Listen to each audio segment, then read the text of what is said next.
Bonjour à tous, petits et grands ou moyens, connaissant Dieu ou pas, que Dieu vous bénisse. Je suis heureuse, c'est une grâce, c'est une faveur que de vous retrouver encore chaque jour comme des petits enfants pour continuer notre émission.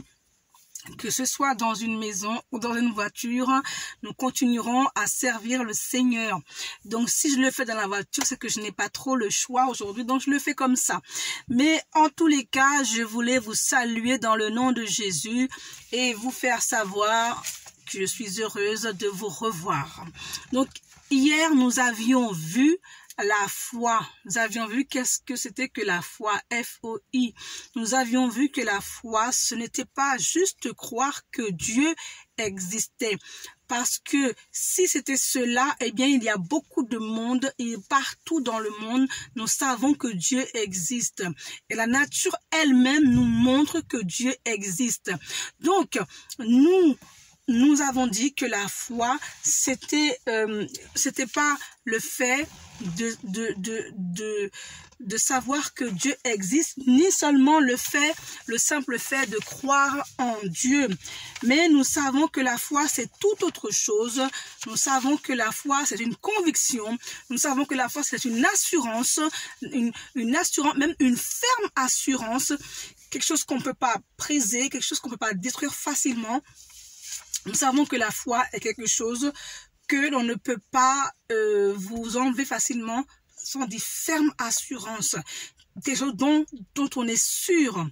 Donc, la Bible nous demande d'avoir la foi et que sans la foi, tu ne peux pas être agréable à Dieu. Alors, nous avons vu donc avec ce même thème que la foi donc était donc une conviction, une certitude des choses que l'on ne voit pas, mais auxquelles on croit. Voyez, tu ne vois pas une chose, mais tu crois là-dedans. Donc, c'est une certitude. Donc, nous avons vu avec Hébreux 11, qui est vraiment le verset de référence de la foi, c'est que la foi est une ferme assurance des choses que on espère.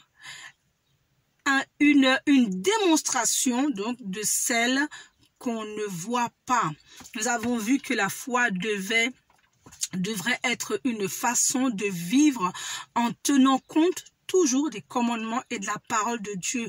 Donc, en gros, tu ne peux pas dire que parce que tu vas à l'église tous les dimanches, tu as la foi. Non, tu crois en Dieu. Mais avoir la foi, c'est autre chose. C'est vraiment dépendre de la parole de Dieu. C'est dépendre de ce que te dit Dieu, ce que te demande Dieu. Et c'est remettre ta vie entièrement entre les mains de Dieu. C'est de lui remettre, quand tu es à l'école, de lui remettre tes projets futurs. C'est de lui remettre ta nuit, ta journée. C'est de lui remettre ta famille, tes enfants, tes parents, c'est de lui remettre absolument tout, même tes finances. Quand tu as quelque chose, tu dois tout lui remettre entre ses mains. Même quand tu manges, tu dois dépendre de Dieu.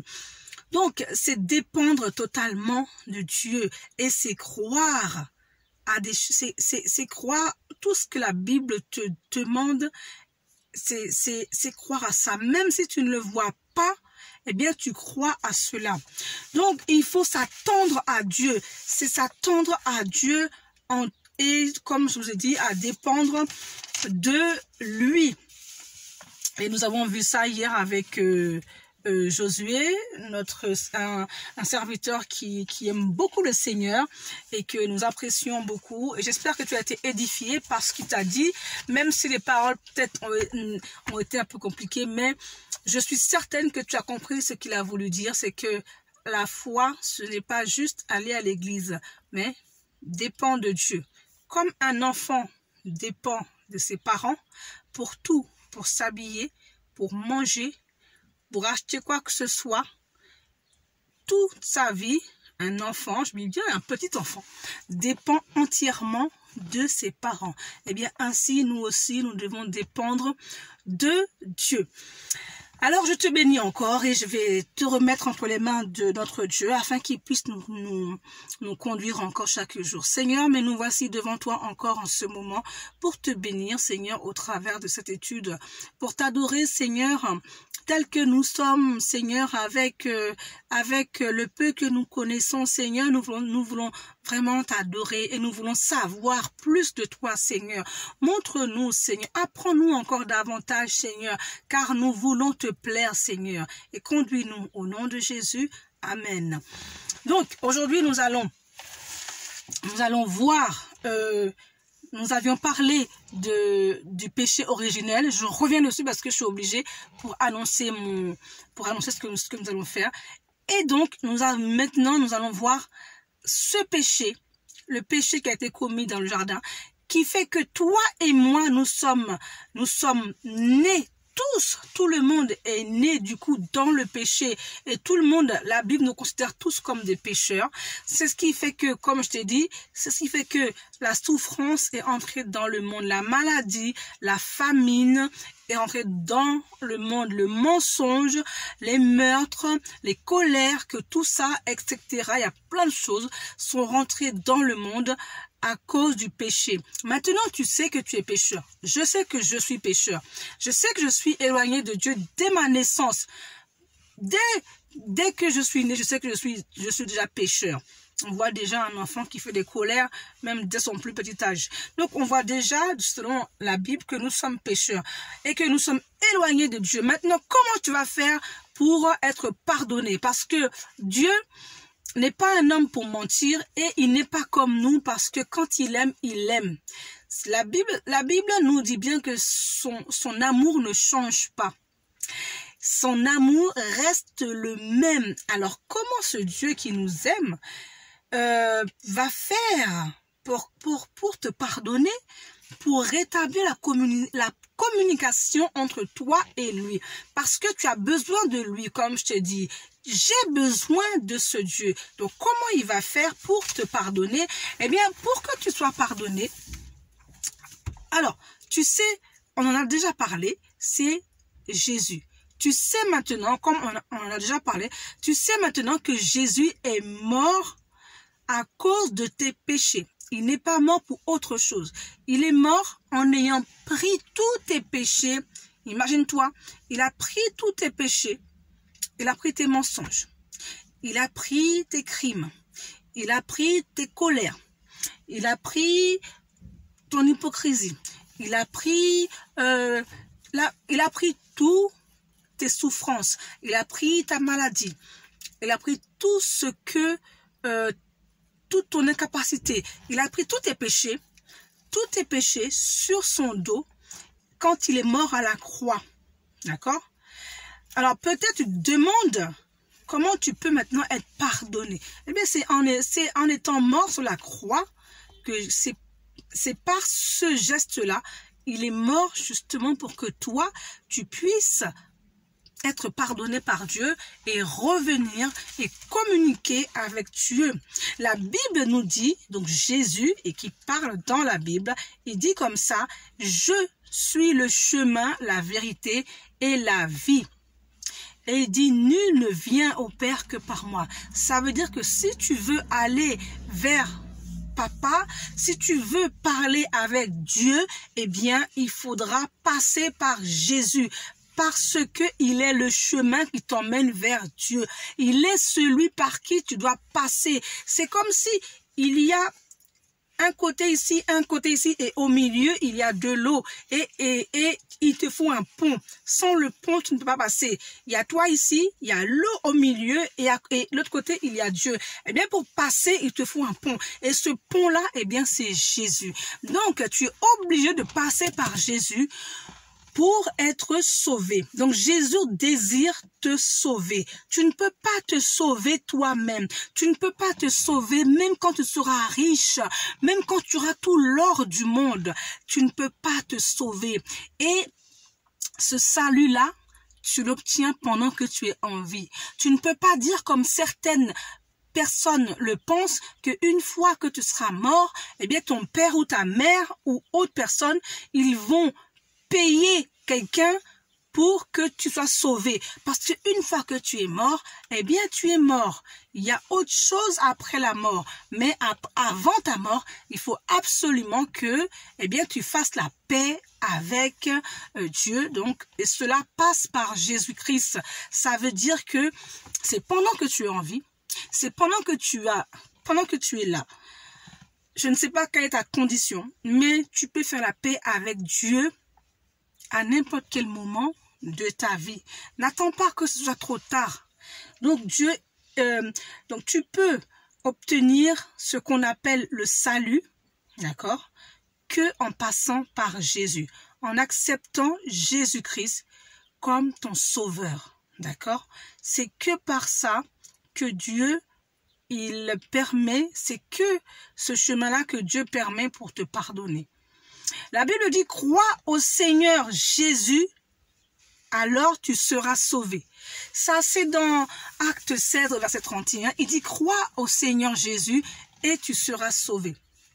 Là où il dit, je suis le chemin, la vérité et la vie, ça se trouve dans le livre de Jean, au chapitre 14, verset 6.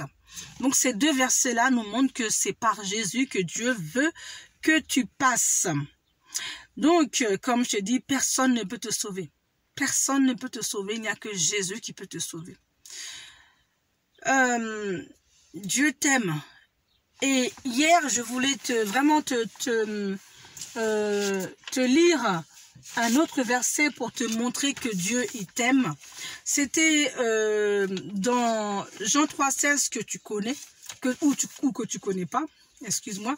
Car Dieu a tant aimé le monde qu'il a donné son Fils unique afin que quiconque croit en lui ne périsse pas, mais qu'il ait la vie éternelle. Je voulais te le lire hier parce que la foi, si tu as la foi, ce verset-là, eh bien, si tu n'y crois pas, en fait, en ce verset-là, eh bien, ta foi est vaine. Parce que, en fait, si tu ne crois pas en ce verset-là, eh bien, tu ne peux pas être sauvé. Parce que moi, je vais te le traduire d'une autre manière. Car Dieu a tant aimé le monde c'est toi et moi, car Dieu a tant aimé le monde, ou on peut dire que Dieu a tant aimé tout le monde, qu'il a donné, qu'il a offert son Fils unique, afin que son Fils unique est Jésus-Christ, afin que toi et moi, d'accord, que nous puissions avoir la vie éternelle. Mais moi, je vais te le traduire différemment. Dieu a tant aimé le monde qu'il a donné son Fils unique, pour que toi et moi, nous échappions à la perdition et que tu aies la vie éternelle. Tous ceux qui placent, Dieu, il a tant aimé le monde que tous ceux qui placent leur confiance en Jésus-Christ échappent à la perdition et qu'ils aient la vie éternelle. Alors, nous parlerons de la perdition, nous parlerons de la vie éternelle une autre fois. Mais sachons à ton niveau, tu peux savoir déjà, tu sais déjà ce que c'est que le mal. Tu sais déjà quand tu as fait quelque chose de mal et tu sais que tu peux demander pardon à Dieu. Mais sache que la seule façon de demander pardon à Dieu, c'est en passant par Jésus. Comme je t'ai dit, c'est pour ça qu'on prie toujours au nom de Jésus. Parce qu'il est le pont, il est le lien entre toi et Dieu. Il est le lien entre moi et Dieu. Donc, aujourd'hui, ce sera tout. Nous sommes dimanche, tu vois que je suis dans ma voiture. Comme je t'ai dit, je t'annoncerai toujours, quel que soit l'endroit où je peux, du moment que je le peux. Voilà.